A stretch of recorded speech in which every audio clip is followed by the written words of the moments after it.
रतनपुर गांव में एक गरीब किसान रामू अपनी बीवी सरला के साथ रहता था।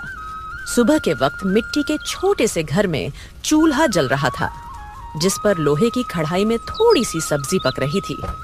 अचानक दरवाजा खटखटाने की आवाज आती है। अरे इतनी सुबह सुबह कौन इतने जोर जोर से दरवाजा पीट रहा है?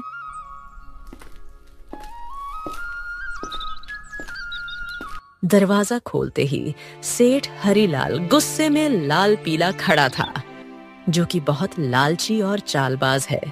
वह हर किसी से 2 गुना ब्याज वसूलता था। रामू, बहुत हो गया तेरा नाटक। मेरे पैसे कहाँ हैं? सेठ जी, कल ही तो मैंने आपको पूरी रकम दे दी थी और पूरा हिसाब पक्का कर दिया था, और मैंने आपके पुराने पैसे भी कब के लौटा दिए हैं। देर की वजह से तेरा ब्याज बढ़ गया है। अब वो उधार तुझे 5 गुना ब्याज के साथ लौटाना होगा। 5 गुना? सेठ जी, ये तो अन्याय है। मैंने मेहनत करके ब्याज सहित पूरे पैसे चुका दिए हैं। मैं गरीब आदमी इतना भारी ब्याज कैसे दे सकता हूँ?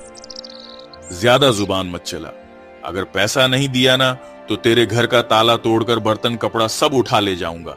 तेरी बैलगाड़ी भी बेच दूंगा। सेठ जी, गरीब का खून चूसकर आपको क्या मिलेगा? हमारे साथ ऐसा मत करिए। इतना ज्यादा ब्याज मैं नहीं दे पाऊंगा। पैसे तो तुझे देने ही पड़ेंगे। देख लूंगा मैं तुझे। याद रखना रामू, हरीलाल से पंगा लेना आसान नहीं है। सेठ रामू को धमकाते हुए चला जाता है, लेकिन जाते जाते अपने नौकर को कहता है,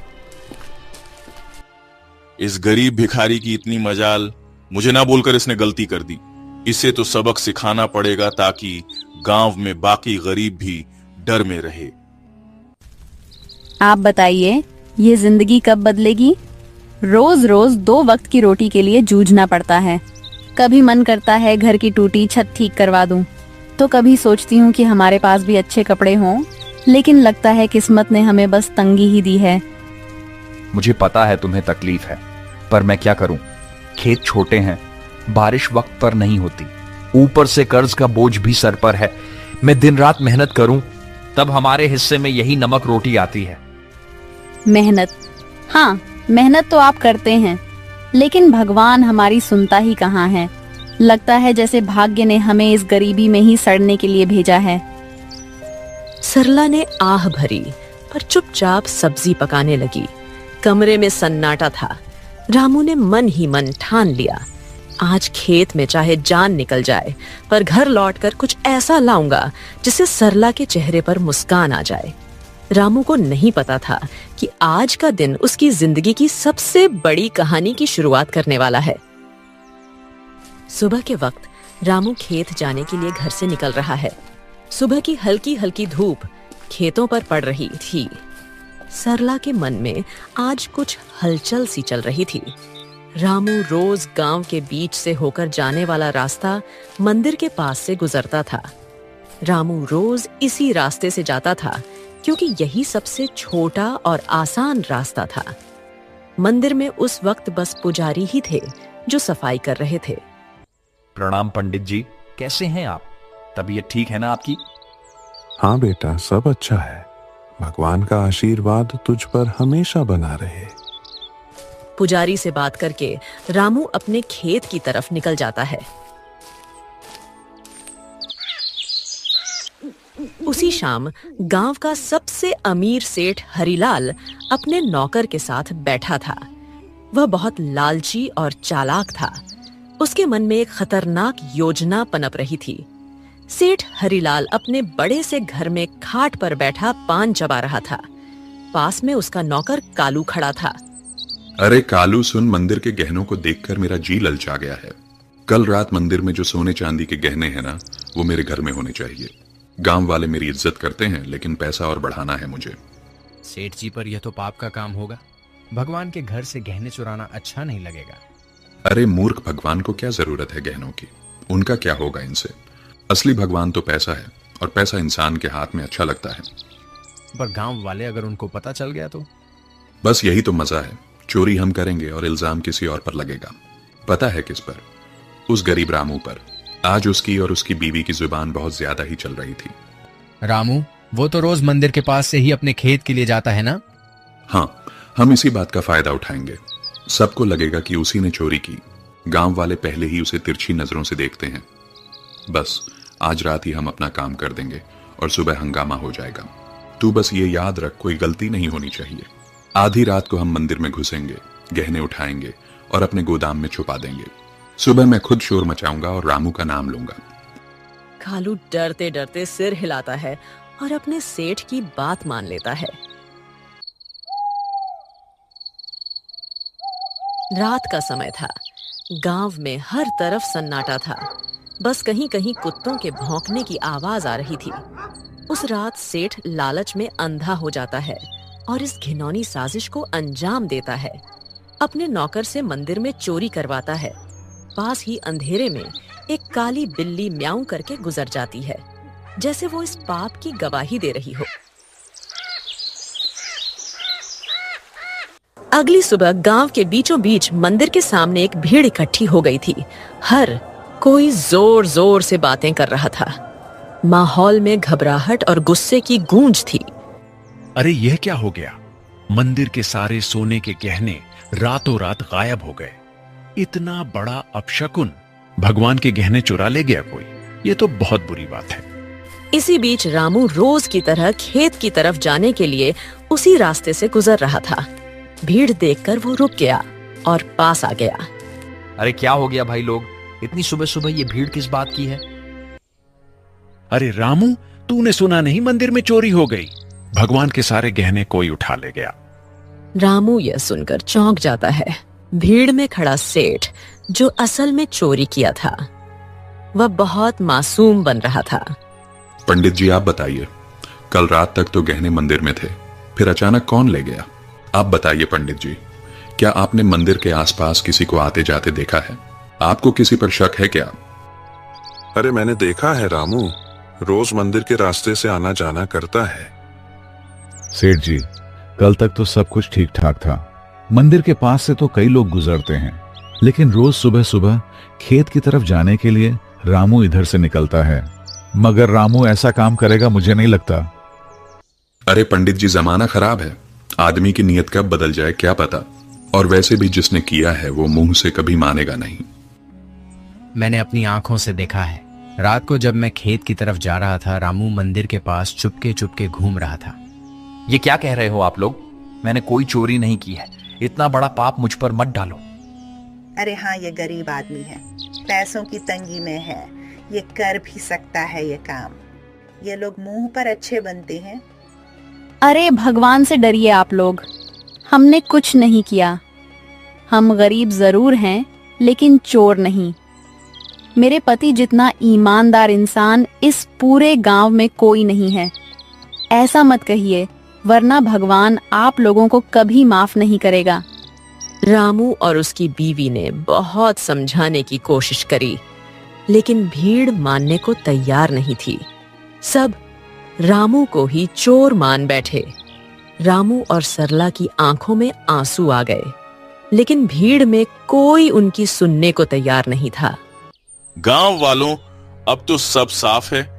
मंदिर के गहने चुराने वाला यही रामू है और ऐसे आदमी को हमारे गांव में रहने का कोई हक नहीं।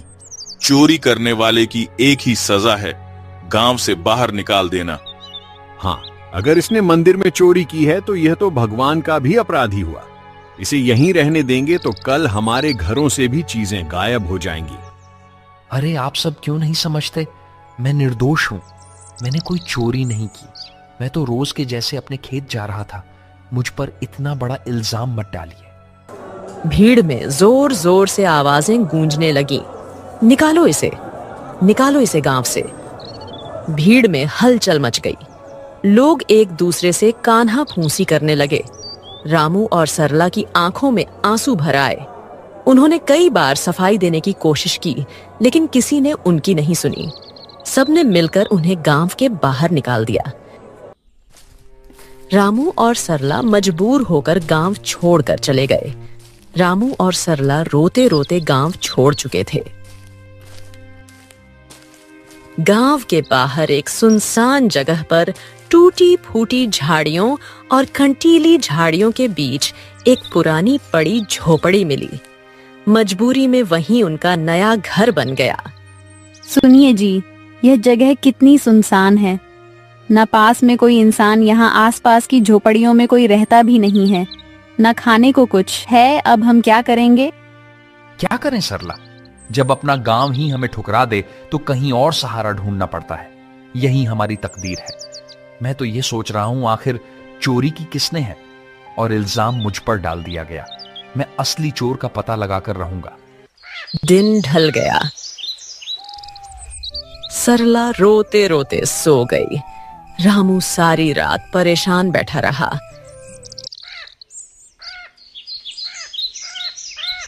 अगली सुबह जब रामू उठा तो उसने देखा कि सरला रो रो कर भूख से कमजोर हो गई है। सरला, तुम यहीं रहो, मैं कुछ खाने के लिए लाता हूं, फिर अपने खेत जाऊंगा दूसरे गांव से होते हुए। तुम दरवाजा अंदर से बंद करके आराम करो। इतना कहकर रामू जंगल की ओर चल गया।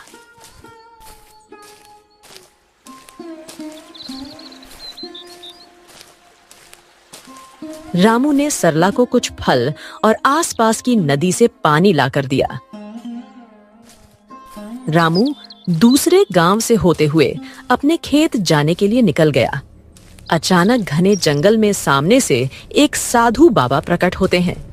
उनकी लंबी दाढ़ी और वस्त्र उन्हें अलग ही आभा दे रहे थे। रामू उनके पास गया। बेटा, तू कौन है? तेरे चेहरे पर चिंता की रेखाएं साफ दिख रही हैं। बाबा, मैं इस गांव का ही रहने वाला हूं, पर अब गांव वालों ने मुझे निकाल दिया है। सब लोग मुझ पर चोरी का झूठा इल्जाम लगा रहे हैं। मैंने कोई चोरी नहीं की। रामू रोते रोते साधु बाबा को पूरी कहानी बताता है। सेठ का कर्ज, गांव वालों का इल्जाम और मंदिर से चोरी की घटना। बेटा, तेरी आंखों में छल नहीं है। तू सच्चा और साफ दिल का इंसान है। तेरी पीड़ा मैं समझ सकता हूं। ये दुनिया अक्सर गरीब पर झूठा इल्जाम लगा देती है, पर चिंता मत कर, भगवान न्याय करते हैं। असली चोर जल्द ही सामने आएगा। यह मेरा आशीर्वाद है। पर बाबा, कैसे? सब मुझे ही दोषी मान रहे हैं। गांव छोड़कर मैं और मेरी पत्नी यहां भूखे प्यासे पड़े हैं। कोई मेरी बात मानने को तैयार नहीं है। मैं कैसे साबित करूं कि मैं निर्दोष हूं? इस जंगल में एक श्रापित जानवर रहता है। उसने अपनी आंखों से असली चोर को देखा है। वही तुझे सच तक पहुंचने में मदद करेगा।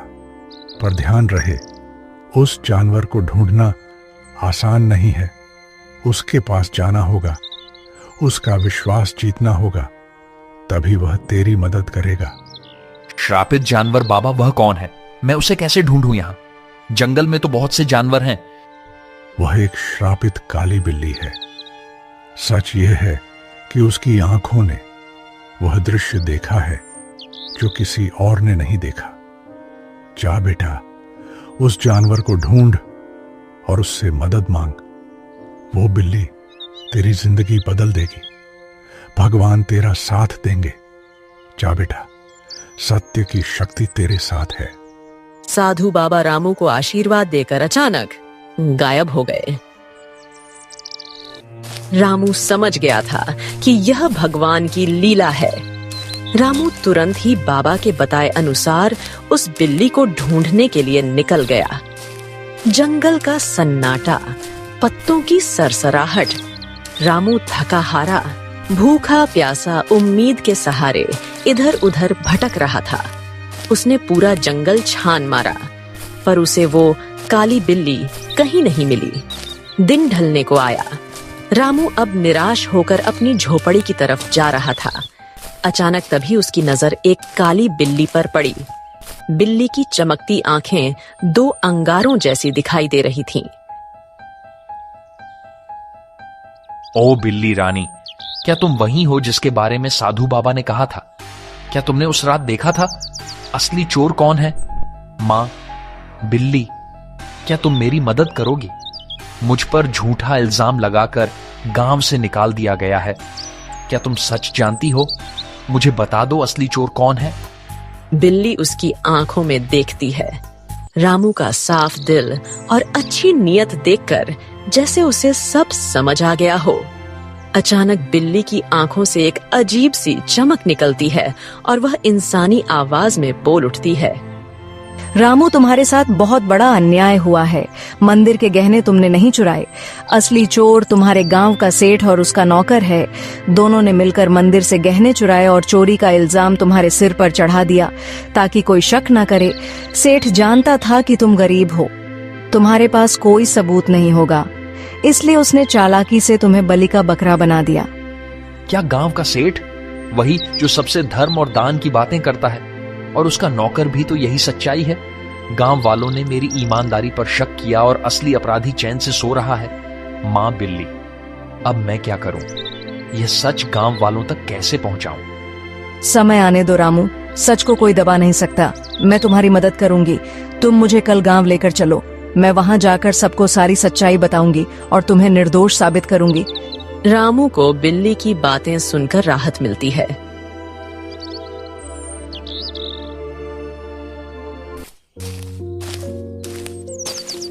वह घर जाकर सरला को पूरी बात बताता है।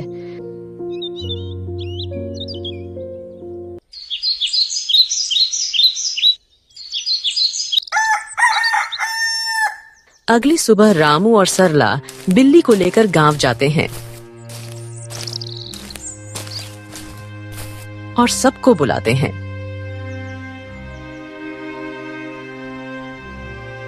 गांव वालों, आप सबने मुझे चोर बोलकर गांव से निकाल दिया था, पर असली चोर अभी भी गांव में ही बैठा है। आज मेरे पास एक गवाह है जो मुझे निर्दोष साबित करेगा। गांव वालों सुनो, असली चोर रामू नहीं है। मैंने अपनी आंखों से देखा है। मंदिर के गहने सेठ और उसके नौकर ने मिलकर चुराए हैं। अगर तुम्हें यकीन नहीं होता तो सेठ के घर जाकर देखो, मंदिर के गहने वहीं मिलेंगे। अरे, यह बिल्ली बोल कैसे रही है? चलो हम जाकर देखते हैं सेठ के घर गहने हैं या नहीं। वैसे भी सेठ ही हमें हमेशा धोखा देता रहा है।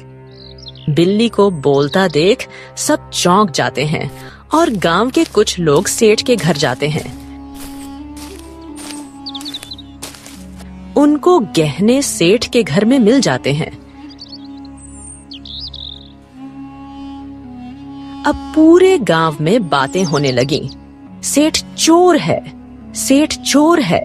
सब बोलने लगे। सेठ ने चालाकी से अपने नौकर को इशारा करा और सारा इल्जाम नौकर पर डाल दिया। अरे नहीं नहीं, मैं चोर नहीं हूं। ये सब मेरे नौकर की करतूत है। उसने ही चोरी की है। मैं तो खुद हैरान हूं। झूठ मत बोलिए सेठ जी, आप सबसे ब्याज में 4 गुना पैसे वसूलते हो, अब चोरी भी करवा रहे हो।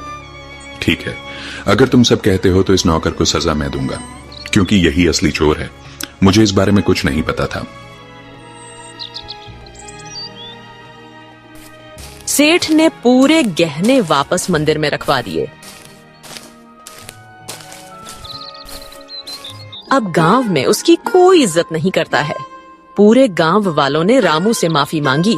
उन्हें अपनी गलती का एहसास हो गया। सबने पूरे आदर सम्मान के साथ रामू और सरला को गांव वापस बुलाया।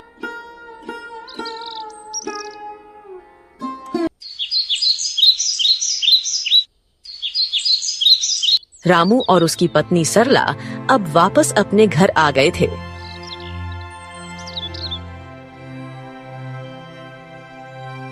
शाम का समय, हल्की ठंडी हवा चल रही है। रामू बोलने वाली बिल्ली के साथ खेत की तरफ जा रहा था।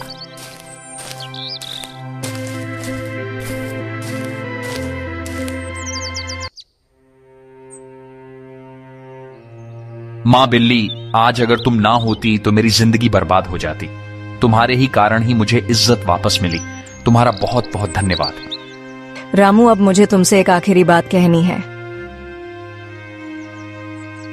अचानक तेज रोशनी बिल्ली के चारों ओर फैलने लगती है। बिल्ली चमकने लगती है और पल भर में वह एक सुंदर अप्सरा में बदल जाती है। रामू आश्चर्य से पीछे हट जाता है। अरे ये क्या हुआ? तुम अचानक अप्सरा कैसे बन गई? कौन हो तुम? हाँ रामू, मैं एक अप्सरा ही हूँ। मुझे स्वर्ग से श्राप मिला था। मैं इस श्राप से मुक्त होने के लिए ही धरती पर आई थी। जब तक मैं धरती पर किसी सच्चे और भले इंसान की मदद नहीं करती, तब तक मैं इस बिल्ली के रूप में ही रहती। तुम एक सच्चे और ईमानदार इंसान हो, इसलिए तुम्हें बचाकर मैंने भी अपना श्राप तोड़ दिया। अब मुझे मुक्ति मिल चुकी है। तुम्हारी ईमानदारी और भलाई ने मुझे श्राप से मुक्त कर दिया है। तुम्हारा बहुत बहुत धन्यवाद रामू। मैं बहुत खुश हूँ। मैं तुम्हें वरदान देना चाहती हूँ। तुम्हें जो चाहिए बेझिझक कहो। रामू की आंखों में चमक आ जाती है। वह भावुक होकर अप्सरा को प्रणाम करता है। देवी, मेरी जिंदगी गरीबी से घिरी हुई है। मैं दिन रात खेतों में मेहनत करता हूँ, मगर फसल कभी अच्छी नहीं होती। ऊपर से कर्ज का बोझ है। मेरे परिवार के लिए 2 वक्त की रोटी जुटाना भी मुश्किल हो जाता है। रामू, मैं तुम्हें वरदान देती हूँ। तुम्हारी परेशानी अब समाप्त होगी। जंगल के बीच में एक लाल फूल के पौधे के पास एक चमत्कारी फल का पेड़ है। वह पेड़ स्वर्ग से आया है। उस पेड़ का फल सिर्फ ईमानदार इंसान ही खा सकता है। तुम वहां जाओ और वह फल खाओ। तुम्हारे खेतों में समृद्धि होगी, कर्ज मिट जाएगा और जीवन खुशहाल हो जाएगा। बस याद रखना, तुम हमेशा इसे ही रहमदिल रहना, वरना तुम्हारी जिंदगी वापस वैसे ही हो जाएगी। सुखी रहो रामू। अब मैं चलती हूँ, अपना ख्याल रखना। रामू को वरदान देकर अप्सरा अचानक गायब हो जाती है।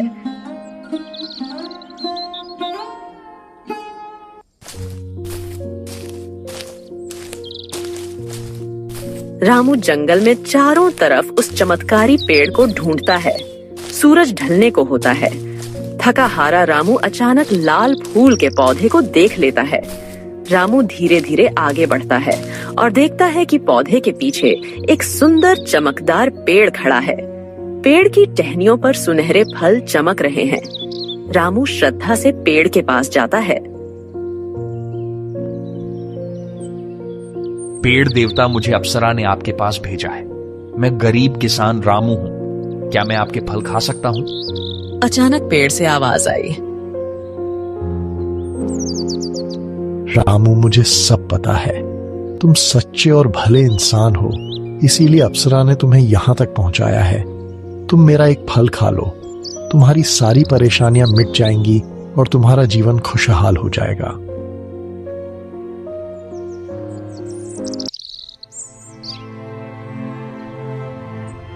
रामू पेड़ से एक सुनहरा फल तोड़कर खाता है। अचानक उसके शरीर में एक अजीब सी ऊर्जा दौड़ जाती है। वह पेड़ को धन्यवाद करके अपने घर की ओर निकल जाता है। और जैसे ही वह घर के पास पहुंचता है, उसकी झोपड़ी एक सुंदर बड़ा आलीशान घर में बदल जाती है। रामू दंग रह जाता है। उसकी पत्नी बाहर आकर चौंक जाती।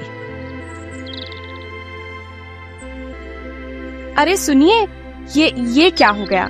हमारी झोपड़ी कहाँ गई? इतना बड़ा घर कैसे बन गया? क्या यह घर हमारा है?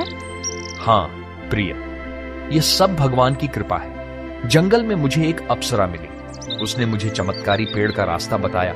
उस पेड़ ने मुझे फल दिया और जैसे ही मैंने खाया, हमारी किस्मत बदल गई। रामू ने सरला को उस स्वर्ग से आई श्रापित बिल्ली की पूरी कहानी बताई। इतने सालों की गरीबी के बाद अब हमारी जिंदगी बदल गई। भगवान का बहुत बहुत धन्यवाद। हाँ, मगर याद रखना, यह चमत्कार हमें सिर्फ इसलिए मिला है क्योंकि हमने कभी बेईमानी नहीं की। ये वरदान हमें हमारी मेहनत और ईमानदारी की वजह से मिला है।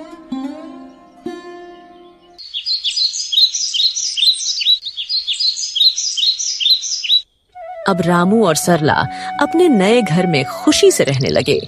पर रामू अब भी साधारण कपड़ों में ही रहता था। उसके अंदर जरा सा भी घमंड नहीं आया। उसने हमेशा उस अप्सरा की बात याद रखी। अब रामू गांव में सबकी मदद करने लगा। उसके घर में हमेशा अनाज भरा रहता था और मेहमानों के लिए दरवाजे खुले रहते थे। वह गांव के सारे जरूरतमंद लोगों को अनाज बांटता था। सारे गांव में रामू की बातें होने लगी। हर कोई अब रामू की बहुत इज्जत करने लगा था। एक दिन गांव वालों को रामू की तारीफ करते सेठ हरिलाल ने सुन लिया। यह सब देख हरिलाल को जलन होने लगी। ये सब दिखावा है। कोई इतना अमीर अचानक कैसे हो सकता है? जरूर इसके पीछे कोई बड़ा राज है। अगर यह ऐसे ही अमीर होता रहा तो गांव में मेरी इज्जत तो मिट्टी में मिल जाएगी। अबे कालू, सुन, तू जरा रामू पर नजर रख और पता कर कि इसके पास दौलत आने का असली राज क्या है। उसी दिन से सेठ का नौकर रामू पर नजर रखने लगा।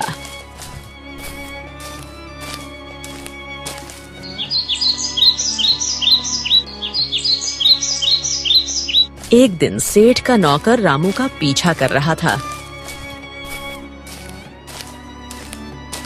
उसने देखा कि रामू जंगल में जाकर उस चमत्कारी पेड़ से बात कर रहा है। कालू चुपके चुपके रामू की सारी बातें सुन रहा था।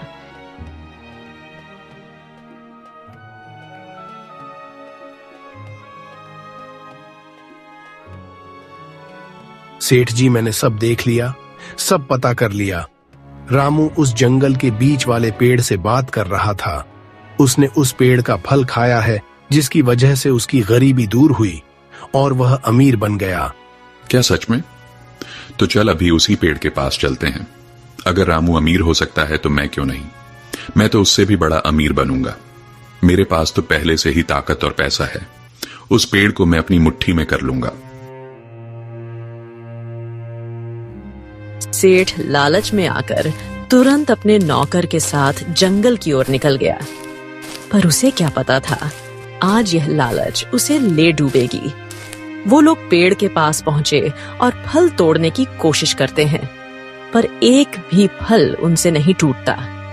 सेठ गुस्से में आकर पेड़ से कहता है, ओ पेड़, सुना है तूने रामू को फल देकर अमीर बनाया है। अब मुझे भी अपने फल दे, जल्दी कर। मैं इस पूरे गांव का सबसे बड़ा आदमी हूं। अब मैं और भी शक्तिशाली बनना चाहता हूं। सेठ, तू लालची है, अहंकारी है और बेईमान है। मैं अपना फल सिर्फ उसी को देता हूं जिसके दिल में दूसरों के लिए करुणा हो, जो ईमानदार हो और सच्चा हो। तेरे दिल में सिर्फ लालच और घमंड है, इसलिए तुझे कभी यह फल नहीं मिलेगा। क्या कहा? तू मुझे फल नहीं देगा?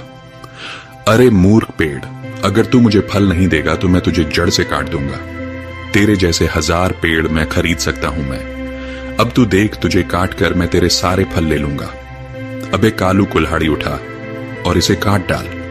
गांव जाकर उस रामू को भी आज मैं खत्म कर दूंगा। कालू भाग कर जाता है और कुल्हाड़ी लेकर आता है।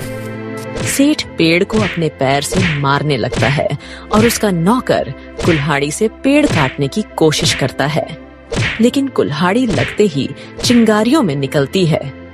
अचानक आसमान से बिजली गिरने लगी और तेज हवा चलने लगी। ठहरो, तुम दोनों को अपने लालच और पाप का फल अब यही मिलेगा। तुम्हें दूसरों की मेहनत और भलाई से जलन थी, अब तुम्हें इसका परिणाम भुगतना होगा। अचानक पेड़ से एक चिंगारी निकलती है।